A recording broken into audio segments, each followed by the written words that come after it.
All right. I got it figured out. Almost have it figured out. All right. Good morning and welcome to the Community Chit Chat program here on Saturday, August 22nd, 2020. I'm Jim Boston, V.S. and Victor, O-S-S-E-N. Now what I got to do, this is just for instructional purposes only. What I do is I wait till this kind of segues down, and then I pause that because that's going to mean my return to go to a break. All right, so we're here. I can get rid of that, and now I can bring in my guest, if I may, and we're going to do it something like this. Michael Martins, I'm going to move me over a little bit like so. Do you see where I am? I'm kind of like there next to you. That's great. What do you think about that? It's like that. Oh, let's give you a microphone, too. How about that one? See if that works. That sounds great. Oh, that sounds better. Okay. There we go. Not bad for live. We're okay. Anyway, so I make me smaller than you. Just to make you feel... Yeah, make me feel big. Make you feel big. All right. So hopefully what's going to happen, we're going to be okay. Hopefully. It's a big story. It's a big story? This is a big story, so you're making me feel big. Oh, yeah. Sorry, I'm still playing onto your little box. Little picture-in-picture thing. It's okay. Don't ever do that again. Yeah. All right, what do we got here? We got... This is a troublemaker here. I got my mask. You got you. So let's first of all, I'm going to do a little introduction. I met Michael, and it's Martins, not That's Martinez. Right. And through all the things that I did, I didn't drill titling for you, so I may do that while you're talking, okay? I can do things like that, almost within reason. Yeah, it's spelt like Martinez without a Z. It's Martines. Is that correct? That is absolutely correct. But you pronounce it Martins because you want to be different. Is that correct? Yes. Actually, it's because my father was from China. From China. From Macau. Which is a peninsula just south of Hong Kong. Was he Chinese? Actually, no. He was mixed, what they call Macanese, which is a Portuguese and Chinese mix. Yes. Oh, just like Hong Kong was, what do they call it? A special district that was under English rule until 1999. Macau was a Portuguese trading territory, a special jurisdiction or district. I can't remember exactly how they call it. Until 1999, but now it's part of China, just like Hong Kong is. Yeah. So my father was from Macau, and basically it's a mixture of Portuguese and Chinese ancestry, and they call it Macanese. How about your mother? Where is she from? My mother is from Portugal. She's from America. Her parents were born in the Azores, which are islands off of Portugal. Yeah. Oh, but she was born here? But my mother was from, New England. She was born in New England, Massachusetts, yes. Okay, all right. So anyway, and so we'll get to more of that in just a minute. But first of all, I met him many, many years ago when I had a program on AMP, which stands for Access Monterey Peninsula.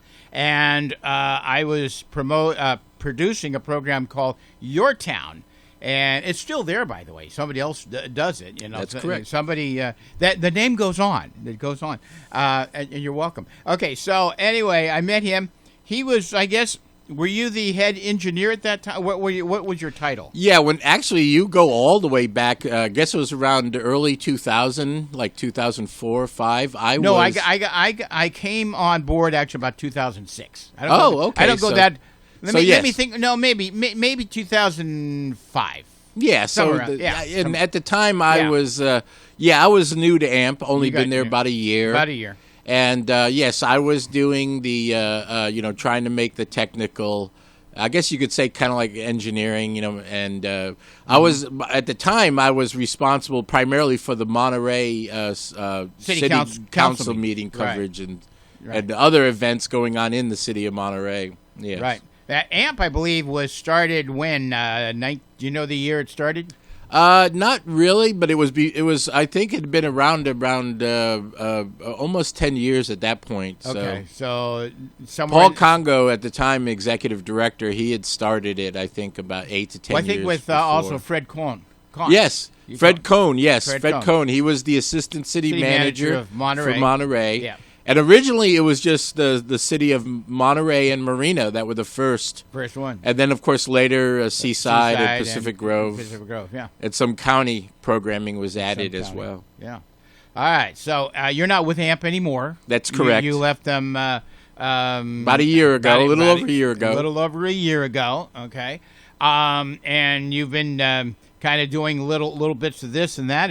That makes sense? Yes, I still do television production in the area. I do a lot of community media. I also do a lot of freelance, so I still shoot and direct shows for the area. All right. So let me kind of catch you this here.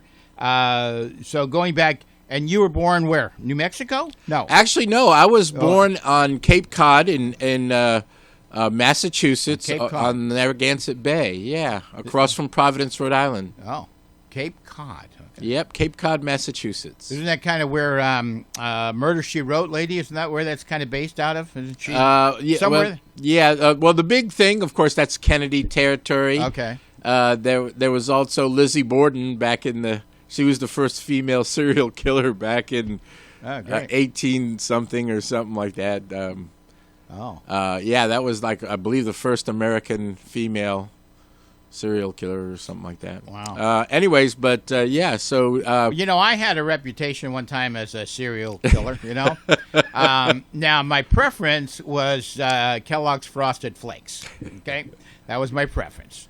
And then Honey Smacks. Of course, in my day, when I started out, they were Sugar Smacks. Remember they called? Yes, I remember. I loved those. No, you don't call them Sugar Smacks. They had to come. Honey Smacks sounds better. That's exactly politically correct. It became politically incorrect to say the word sugar. Yes. Just like Kentucky Fried Chicken, hence KFC. Like I used to call you Sugar all the time, but not anymore, right? Some people thought that was a little strange. But anyway. No longer acceptable. All right. So you've been doing this and doing that, but one of the reasons I brought you in here, you did a little work for me for a little bit, and then because of the I don't know if it was the virus or whatever, I have this other guy who does things remotely right now. I don't have a lot that we do here, but anyway, we have a pretty good system that seems to be working. And wonderful. That's where we're recording this program on a little SD card, which looks like let's see, let's bring me back into the picture here, which looks just like that little guy. Okay, that's a little SD card, and see how quickly I came out of that and went back. I know that was perfect. I got these little buttons here, and then I recorded on that, and I also recorded on a DVD recorder. And an audio computer, I for the heck of it. I don't know. Maybe it's a little overkill, but you like to have a backup sometimes. Absolutely. All right. So, what prompted bringing you on the program was something that apparently happened the other day. No, I guess it was about 2 weeks ago. Yeah, it was the beginning of the month. Let's say, yeah. So let's August. Start off. First of all, you're a vet. You were in the Army. That's correct. U.S. Army. How long were you in the Army? I did. Well, it's considered 6 years. I was actually full active duty for 3, and then reserve for 3. Oh, okay. But honorable discharge vet. Yes. You're in the Army now. That's right. You'll never get rich by digging a ditch. You're in the Army. Do you know that song at all? Absolutely. Oh, good. Yeah, we had to do all those cadences. You had to do this. Okay. Yellow Bird. While marching and stuff. Yeah. I lucked out. But anyway, I'm not going to talk about it. They all start with the left, right. I should have been drafted, but I did something that I'll never, live up to. But anyway. So you're in the Army. Did you ever go off anywhere, or were you always here? Actually, I spent, because I joined the Army in communications. They call it the Signal Corps. And that's at Fort Gordon, Georgia, where I served and was trained in what they called this is pre-cellular technology, early 80s. So we used to use VHF and UHF frequencies to transmit telephone signals wirelessly. Oh, right. Of course, the military also uses what they call crypto, which is scramblers that make the channel encoded. Well, a lot of people don't realize that, but before cellular phones. Now, cellular phones came about, right around the early 80s. That's when they first came about. And when they first came about, they were also analog. Right. And then eventually they became digital. And because of all the digital stuff, it's how we lost our major television stations transmitting analog-wise, because they wanted that frequency base. That's right. The range and all there to do all these other millions of things. So everything is now digital. But prior to cellular phones, there had always been, at least my understanding, at least in the 50s, maybe earlier, but probably in the 50s, they did have what's called mobile telephone service. That's right. And they used a repeater service where they basically transmitted to a repeater up on some high hill, and it went back out to other places. For example, in San Francisco, the Bay Area, San Francisco Bay Area, which actually included like San Jose, Santa Rosa, all that area there. In that area, there were only 23 total channels. That meant in that whole area. And that was probably a lot for the time, I would imagine. At a whole area, only 23 people could be on. Mm-hmm. Well, I take that back. That was through the telephone company. So the telephone company, Pac Bell or Pacific Telephone, at the time, they had the mobile service, but there were a couple of private companies that also offered that same thing. So there were some other alternatives, but not as good as the phone company. They had the big bucks. So anyway, so there was mobile telephones. We didn't call them cell phones, but they were called mobile telephones. Yeah, I remember those. I didn't have one, but I remember seeing them. Well, I luckily I had one. Did you? When I was 16. I was. Wow. In my truck. I was cool. You were very state of the art back then. I was and it was hooked up so that to my car horn. So if I was out of the vehicle and I was in the house and my phone rang, it would beep my horn. Oh, wow. All right. So anyway, so you're in communications. Mm-hmm. What exactly did that entail? You were talking about some phone stuff, but anything else? What? Yeah, no, it was of course back then, because everything was analog.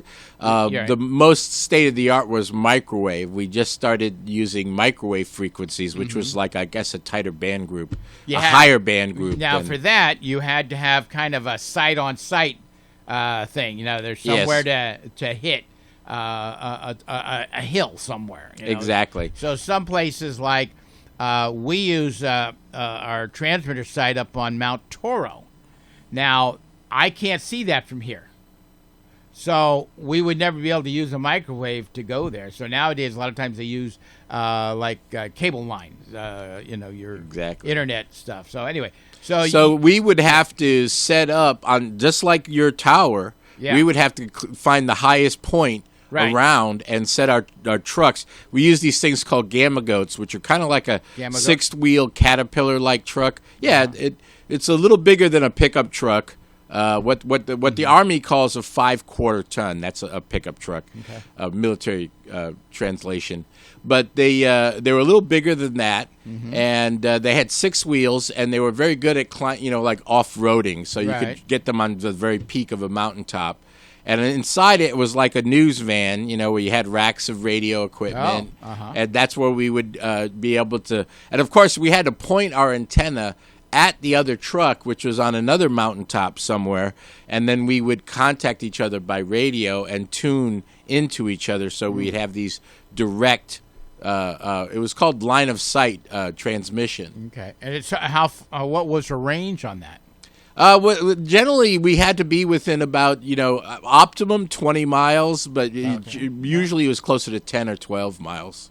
Now, would you use that also as a relay point? In other words, if you had one truck on a mountain somewhere, but it wasn't viewed from a building somewhere, whereas you could move another vehicle somewhere, and basically the building that was out of the range of the bigger one would send a signal to the remote truck, who would in turn send it back to the other one. Does that make any sense? Yep. No, absolutely. That's correct. We used to be able to. Now, what you had to do was, let's say you had 3 mountaintops and you wanted to connect all 3 trucks together. You would have say the one on the left pointing to the one in the middle, and then the one in the middle would have to have a second set of antennas because you had to have a transmitter and receiver for each direction. Right. So the one in the middle would have to have 2 transmitters and receivers going, and then it could relay to the third one, which, like, say, on the right, if you're looking at an imaginary picture.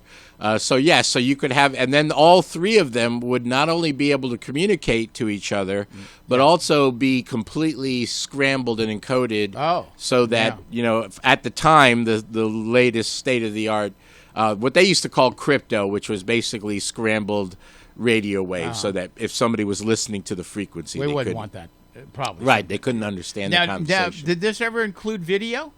No, this was before video. This was before video. At least for us, there was video, obviously. Because we use microwave for video too now. Quite yes, often, they sure do. Yeah, so it was just telephone for our unit. Was just in fact we considered ourselves the phone company for the military in the field, basically, because back then it was the phone. There was before the what was it, AT&T or Ma Bell.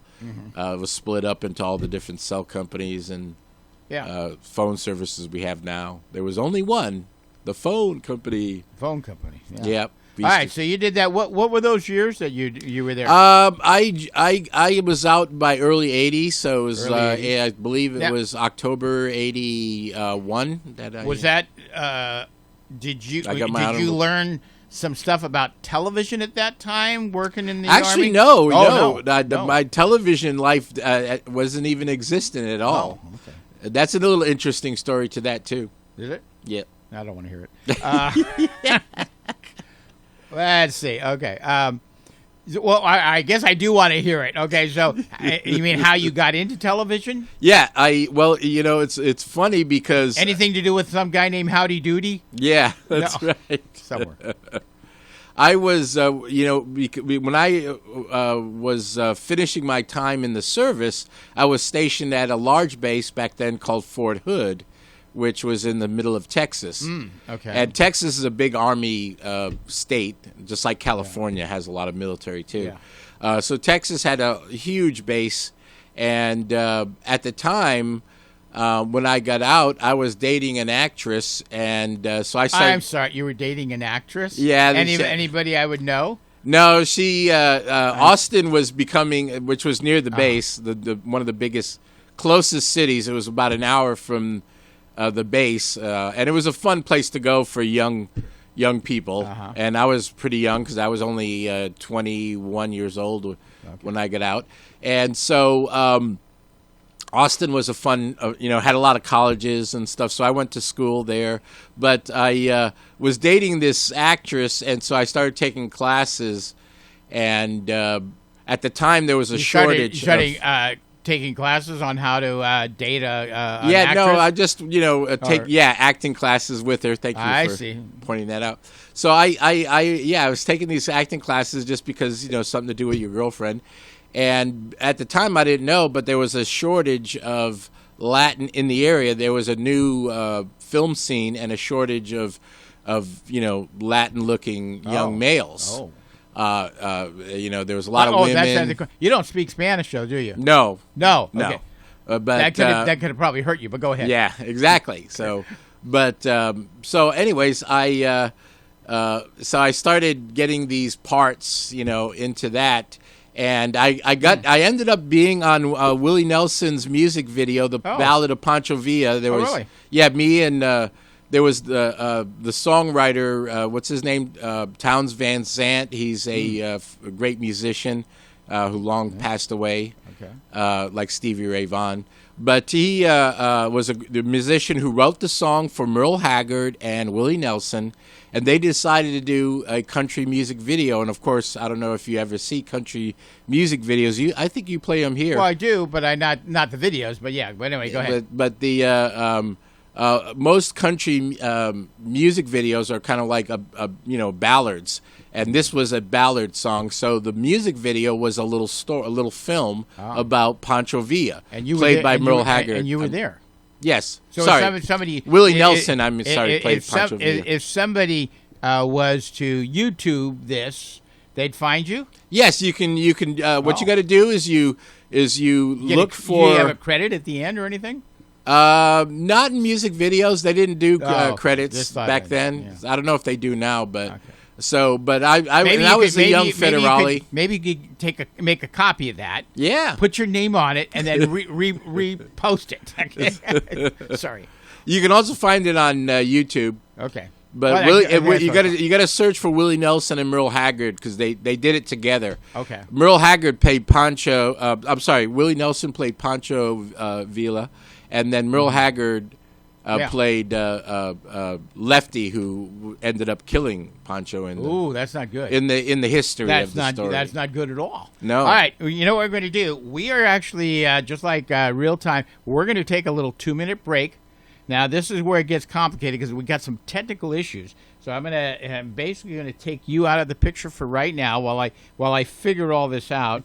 We'll pop this guy up, bring your mic down, and then what we will do is go something like this.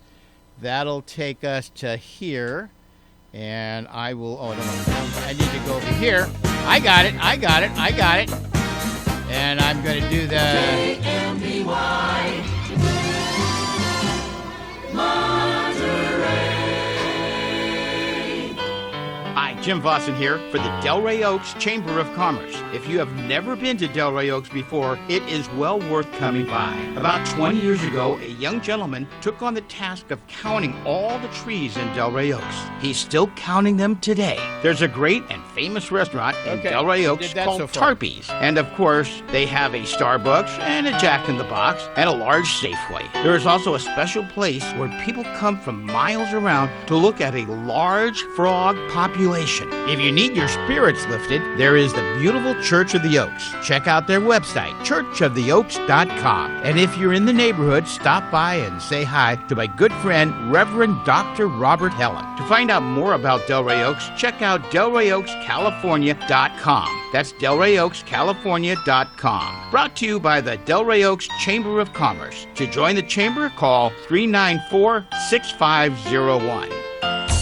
Hi, Jim Vossen here for the Monterey Chamber of Commerce. If you are looking for a great place to dine in Monterey, like the old Fisherman's Grotto on Fisherman's Wharf, check out MontereyEatPlayAndStay.com. If you are looking for a great place to play in Monterey, like Cannery Row, check out MontereyEatPlayAndStay.com. If you are looking for a great place to stay in Monterey, like the Portola Plaza or the Monterey Tides on the beach next door to Seaside, check out MontereyEatPlayAndStay.com.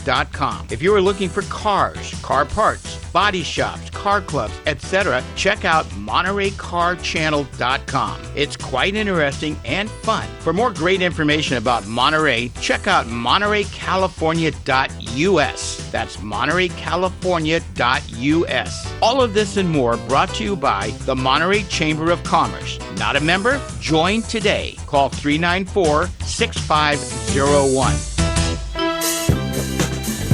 All right, I think we're back. We're back. This is, if I may say so, Community Chit Chat right here on KMBY over the air at 19.4, and we pause that like so, and that works great. And we bring up Michael's microphone and back into the picture here. I'm still here. You're still here. All right. Haven't chased me out yet. All right. I was just thinking about the actress you were dating. Her name wasn't Victoria Principal, was it? No, I wish. Oh, okay. Just check. Yeah. Whatever happened to that relationship? Well, it was just friends with benefits, as they like to say back in then. That was that. Now, when you era. say benefits, that's all. Okay. That's it. That's it. I wasn't gonna, behave myself. Okay. All right. So anyway, you started. You were taking classes. What kind of classes were you taking? Well, it was of acting classes. There was a small nonprofit, sort of like AMP Media is for television. There was a thing called Austin Community Movie Company, which was a nonprofit to promote independent film, because Austin is known now as a a small independent, film type place where people do a lot of Sundance movies, and Robert Rodriguez, Richard Linklater, they've all done stuff there. Richard Linklater, like Art Linklater? I think, yeah. I apologize if I'm mispronouncing his name, but he's a filmmaker. Oh, okay. He's done a number of movies. Besides Robert Rodriguez, there was Quentin Tarantino. Does stuff out in Austin, or has. Of course, I haven't lived there in about over 10 years now, so I'm not sure what's going on there these days. All right. So then, how did we? I'm working on your titling right now, as we talk. So what? So let's move up to where did you get into television a little bit? How far away was that from your time there? Well, that was an Austin thing. It all expanded from there. I ended up, because I was like I said, there was a shortage of young Latin-looking males for English-speaking movies. This is before the expansion of the Spanish. There was, I believe, one Spanish network available back then, but there wasn't like you have today, where you have a lot of Spanish content now. But so I just was able to pick up roles whenever they needed somebody to play an extra, and so that's how I stumbled into working on Willie Nelson's ballad of Pancho Villa. So. And because there was a lot of working with horses, because it's a Western, horses and animals really make the production very complicated, because you just have to keep doing takes until the animals end up in the right place. And so we were on location for literally 15-hour days. And that's when I discovered my interest, because being stuck on set, I found myself hanging out with the audio and lighting people and the camera people.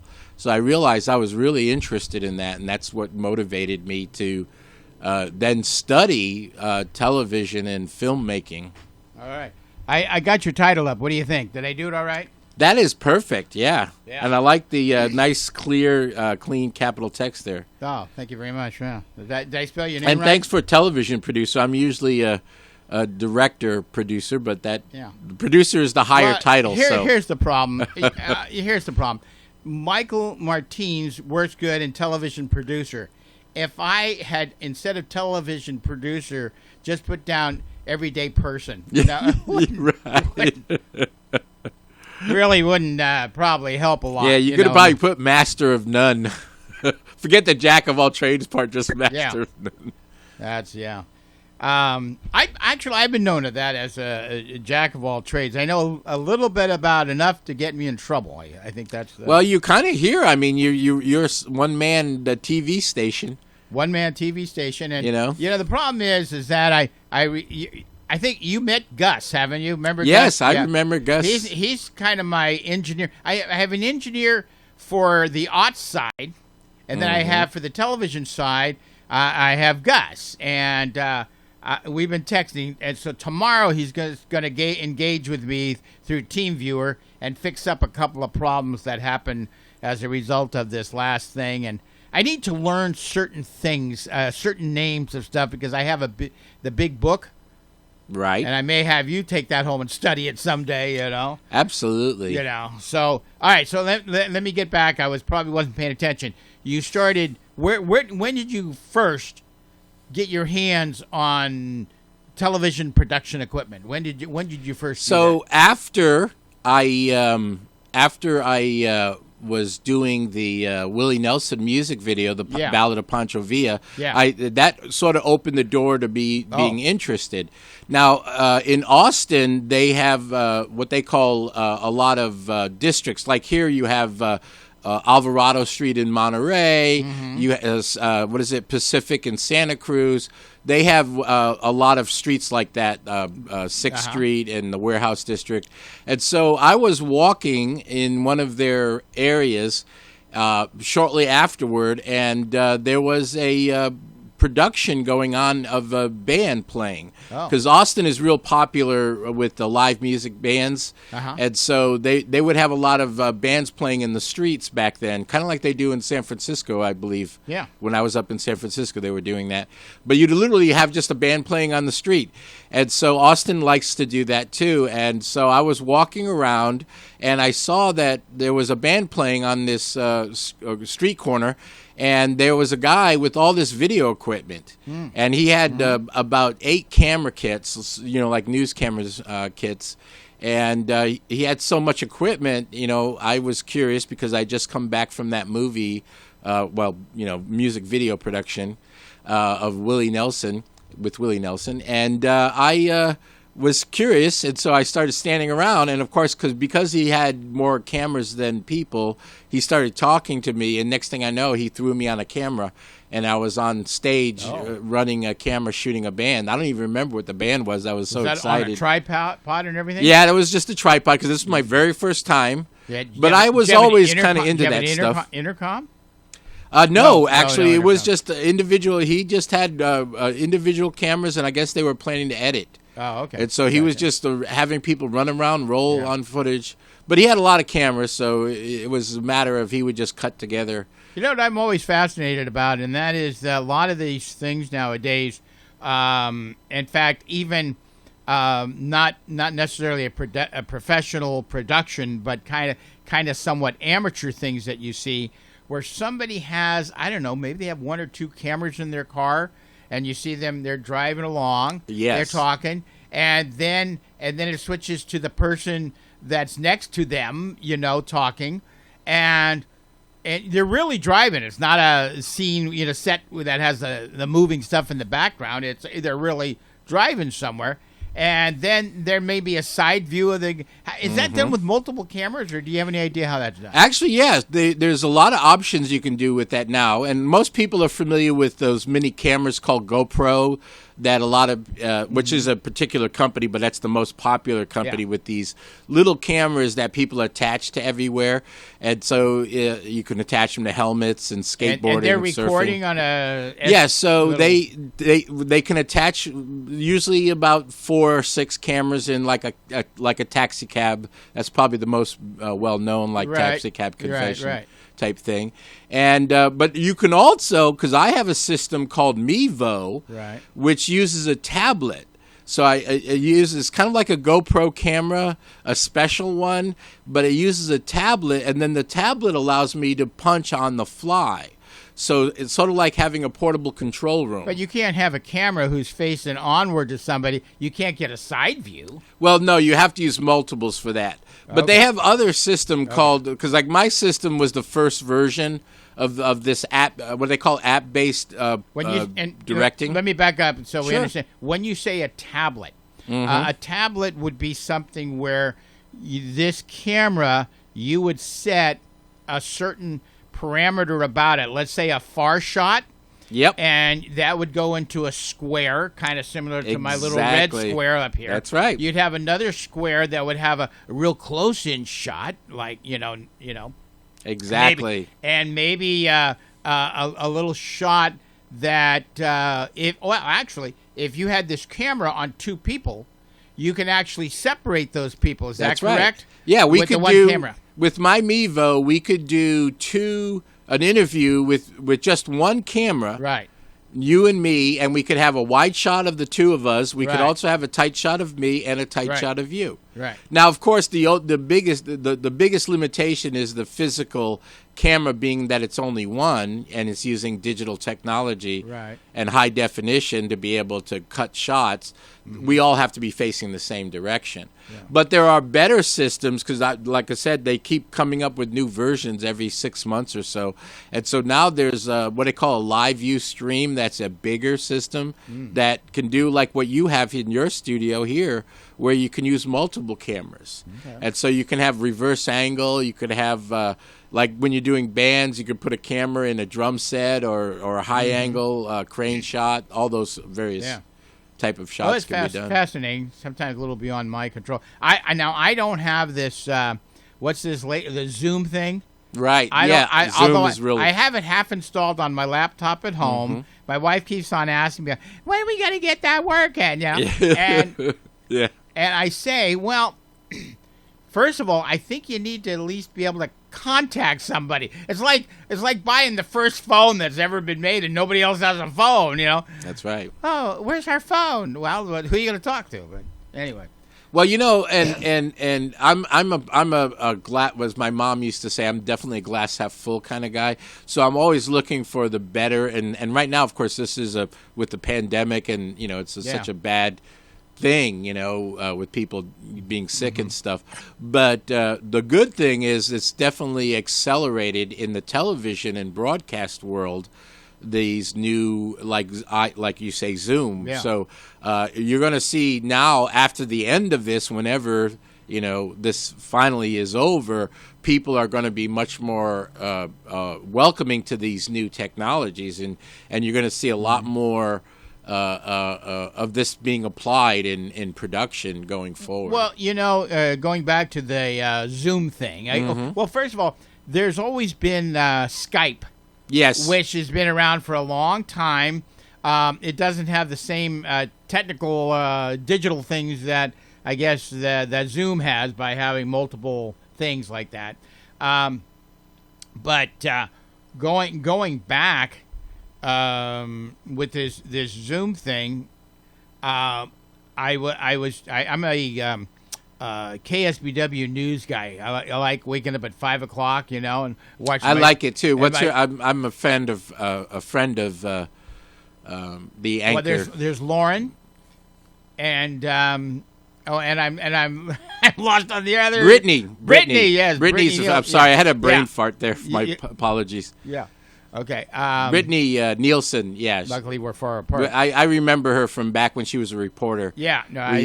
In fact, she used to work in the bureau right next to our old studio by the wharf. I remember one time she was at a Seaside Council meeting, and she actually had a video cellcast unit. You know that transmitted live, little small device, and. So anyway, going back to this, so when they started doing this thing where Lauren was home, I think they've corrected it since, but she was using the microphone on the laptop or whatever she was using, and it sounded like a microphone out of the can. Yeah, they're really not good sound They at finally all. said, "Oh, I think we should give her a lavalier, and let's hook that up." And all of a sudden, now she sounds like downtown. Yeah, that's much better. And these are great mics here. I'm a big fan of the SM58s, the ones you're using right now. Well, that's not what that is. Actually, is that a 57? No, that's not even that. Oh, really? Those are. Those are they're Behringer. They're even better. Yeah, no, that's a great. Those are. You went with the Mercedes-Benz of mics there. No, but those are 3 mics for $40. Yeah, but still the quality Behringer is. Okay. Well, I'm on a company. I'm on a 58. I'm not mine. Yeah. But it looks like it's basically the same. What do they call a cardioid microphone? That too, huh? Yeah, but that's the best sound because it picks up. Yeah, no, they seem to be working okay. I've used them, and you know, I just can't. You know, some people, you know, want a $500 microphone in front of them, and I don't know how much difference. Shop around, you can get really good quality, and this is a good company. Behringer does that. They, you know, what is it? Mackey's another because you can spend a lot of money for fancy Tascam or some of the other really expensive high-end audio mixers, but we're going to do this. We're going to take one more break. Okay. Because I have that all kind of planned and done up. We'll take you out of that. We'll take your mic down like so. We'll bring this up, and hopefully I can switch all this stuff.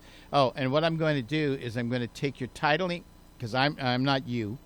We'll take this, and we will do something like this, and I think I pretty much have it. All right, here we go.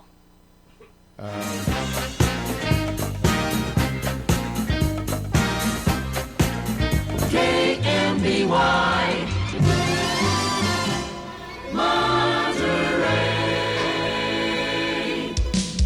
Hi, Hi, Jim Vossen here for the Sand City Chamber of Commerce. Sand City is well known for its large art community. Check out sandcityartworld.com. Sand City is also known for its industrial businesses like Disaster Cleanup, Floor Store USA, Cypress Cabinets, A&R Plumbing, and many more. Yes, Sand City has 2 shopping centers with Costco, Office Depot, Target, Home Goods, not to mention the 2 new burger places, Five Guys and Habit Burger Grill. Plus my favorite place, McDonald's. Love that quarter pounder. Check out sandcityshopping.com. Sand City has a giant development in the works, including lots of apartments and a hotel or 2. For more great information about Sand City, check out sandcitycalifornia.com. That's sandcitycalifornia.com. All of this and more brought to you by the Sand City Chamber of Commerce. Not a member? Join today. Call 394-6501.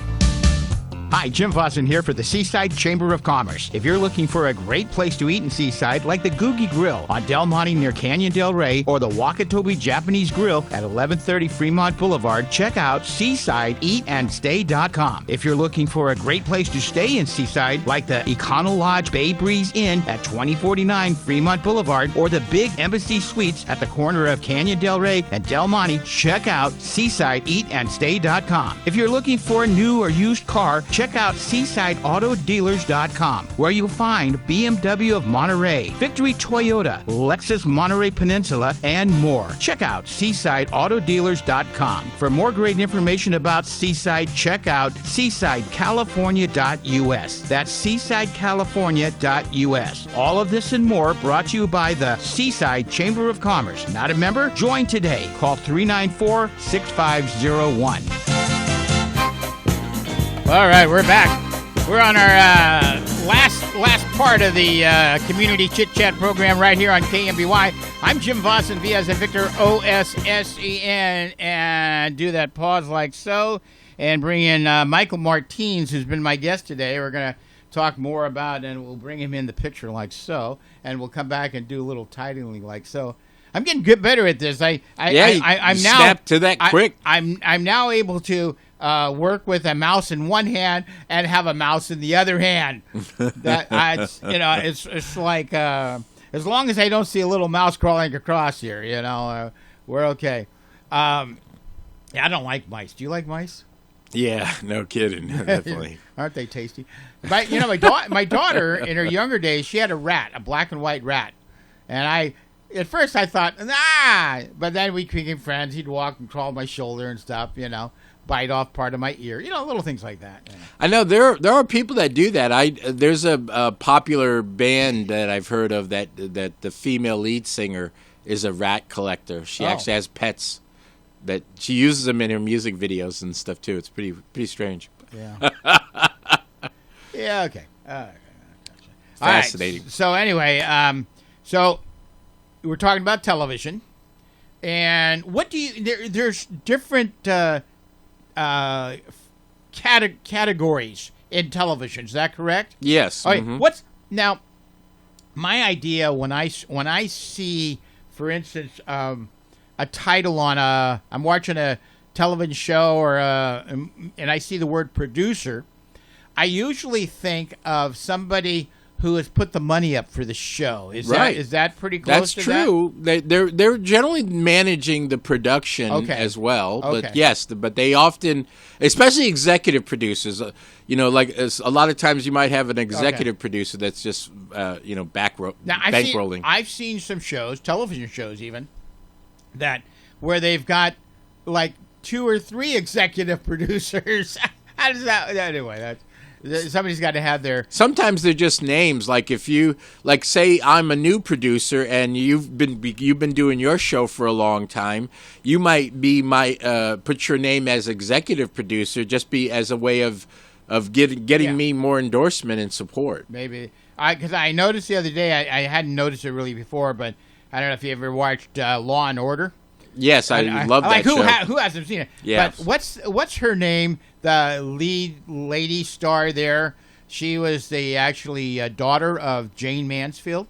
Oh, are we talking the SVU female Mariska or the one from? Because there's SVU. The SVU one, yes. Yeah, is that right? I didn't know that. Yes. I saw her name pop up as producer. Yes, because she's heavily involved in that, not just the actor, the main actor of the show, but she's heavily involved in the, in the behind the scenes. All right, as well. So a producer, okay? Now, now this is fun too. You know, you go to watch a movie. Now, usually in these day and age on television, they don't leave all the credits up there, you know, but when you go to a movie theater and you're watching the movie, at the end when it ends, there's these all right, so there's a few credits to the people in it, the stars and the other people. And then there seems like there's a 20 gazillion people that are involved in this production stuff. And I always see this title. What's a key grip? What's that? What is a grip? Well, the grips are the guys that literally, you know, because in a movie you have to have a lot of lighting, as you have here. You've got some really big lights in this studio here, but they have to. The grips are the ones that attach stuff because they're often using shooting not in a studio. They don't have the grid. A television studio has a lighting grid. So grips are the guys that or gals. In fact, one of my favorite lead grip or key grip is a girl in Austin a friend of mine that I know, and she's fabulous. Key grip, but the key grip is the main one, the one that's responsible for the placement of. So, is there another? I'm trying to think, and I'm just trying to remember the scrolling going up. Okay, is there a term other than key grip? Is there another kind of grip that I don't know? Or well, it varies because there's a little bit of flexibility because there's. You know, especially now that you've had this, what I like to say is the post, you know, Robert Rodriguez, Quentin Tarantino era with all the Sundance. So post production stuff, you see that title. You know, these are people that after it's been filmed, they put it together. Editing, special effects, a lot of music and sound work is done after the fact. All right. And it really makes a difference. I've done post editing and post production work myself too. Now I thought I saw a title one time, and I didn't quite understand this. Scrolling at the end of a thing called Best Boy. Yes. What is that? You know, that one I can't quote the literal one, but yeah, that's kind of like a you know, an assistant. You know, and to be honest, I totally forgot what the actual.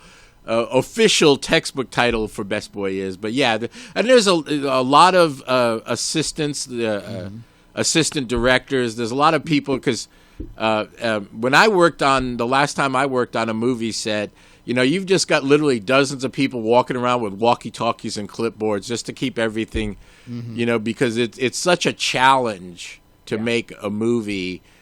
Just dealing with all this stuff. Like I remember as a kid, one of the movies that I worked on involved rain, and that created such a complication because we had to. Everything was wet, and of course you got all these very powerful lights, and so there was we even had a fire at one point. That wasn't with Gene Kelly, was it? Yeah, no, this was a small. In fact, I don't even know if that movie.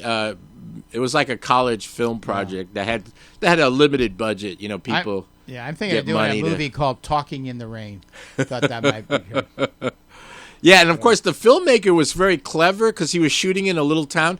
Texas is in the South. There's a lot of small little, you know, like Mayberry kind of towns that are still look like the 40s or the 50s. And this was an old town movie. And so they found this small town, and luckily they got the local volunteer fire department to help with the water aspect because the whole movie was shot in the rain. And so we had the entire town's fire department. Luckily, there were no emergencies. Was there real rain, or you have a big hose? No, it wasn't raining. They were using the fire trucks to spray. Oh, gotcha. I got Because not only do you got to have the rain, but you also got to have the buildings wet and the cars wet, and you know you got to have the. There was a lot of scenes that they had to have those ducts. You know the what do they call it the drains dripping and water, because there was a shot where like a guy got shot or wounded and his wallet or picture went floating down the drain. You know, a lot of those kind of shots that were really hard to do. One of the big things with lighting and film. Now, of course, but that goes way, way, way back. and that is they used to call it blue screen. Now they call it green screen. I don't know why they. Do you have any idea why they changed? Well, there's two. There is actually two. There's a green screen and a blue screen. They both do the same thing. They both allow the filmmakers to replace the green or blue, and replace it with a castle or vampires or any space science fiction. That's how they do a lot of whole cities. Yes, they can do city shots. They do. It's very fascinating. Like in Hellraiser, where they had that giant underground city with those big hammers. By the way, one of these days when we have time, we do have virtual sets on this equipment that I have here. Never used it, but it'd be interesting. And I do have some green screen. It'd be nice to. Oh, so is there a preference between a blue screen and a green screen? Well, it's funny because the green screen seems to work better with the weather news type configuration with the radar and everything. The blue screen seems to work better when they're doing the motion picture movies like Avatar or whatever. And, of course, the other problem about choosing blue or green is the talent cannot wear the color. So if I'm standing in front of a blue screen, I cannot have a blue shirt on. Yeah. Or if it's green, I cannot wear a green shirt. Yeah. So that's another choice that you have to make. I thought the reason they use a green screen is because a lot of the actors have blue eyes. That's a good point. Yeah, that's a good point. I was making that up, but I was just. Although I do see a lot of blue screen, when they do those movies like Avatar and stuff, they generally do that stuff with all those special effect movies. Mm-hmm. They tend to use the blue more than the green for some reason. Now you use the term, and when you're doing live television or whatever, where you switch from one camera to another, you call that punching. That's right. Is that a proper term? Actually, it's the proper term or title is technical directing. Technical directing. That's the guy who sits at the switcher. If you've seen the newsroom or sports control room shots, but it's often called punching. In England, they call it visual mixing. I worked with an English crew once, and that was interesting. Now, the other thing they have. All right, so in a real big television studio, you're not going to have one guy just like me doing this. That's right. You're going to have a guy who's doing sound.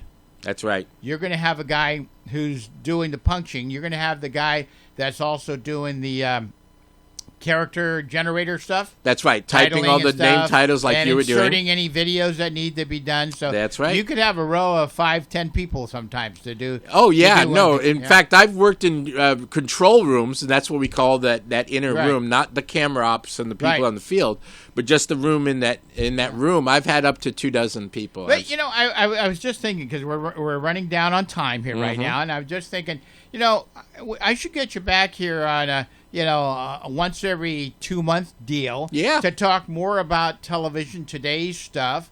Of course, you'll have to do a lot of learning, but I caught that. See if a little, Ooh, you got it in there. Must have been a 10-second delay on me or something. But anyway, no, I find it fascinating. It gives me, and I'm sure the audience, a chance to learn about stuff that nobody knows, That's right. They think they know things. They think they know.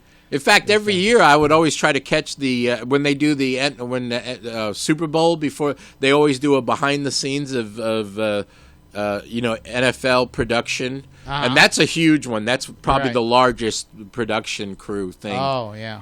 For live television directing. There's no retakes. That's right, because it's live. That's live, and they got to go on the air. And I believe in live stuff because, if we were to take this program, a little less than an hour program, and we were to produce it, it would take 5 hours to do that because we'd want to edit and do all this stuff. That's right, absolutely. Take you out of the picture and all that. That's the best thing about, and I love live television and technical directing or punching, because when it's over, no matter how bad it is, it's done, It's over. Yeah. Whereas when you're editing, and I've done a lot of editing, projects just seem to go on forever. Because you always want to edit more. You always want to. There had been a few times when I was doing Your Town where something was wrong. You know what I mean?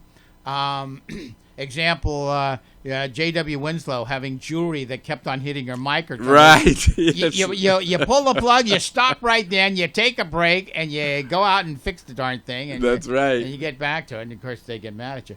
Michael, thank you for joining me today. It's been a pleasure. And we'll do this again. And it seems like you almost know what you're talking about.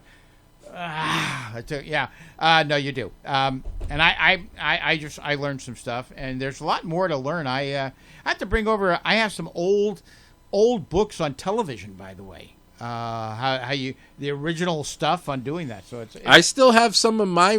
They're in storage, but I still have some of my old school manuals. Yeah, we're thinking of putting you in storage. So, yeah, I was close. Michael, thank you again for being here, and we're going to wrap this guy up. And hold on a sec. Don't go away. Don't leave your seat. All right, Michael's here. I'm here, and we are about ready to head out to somewhere.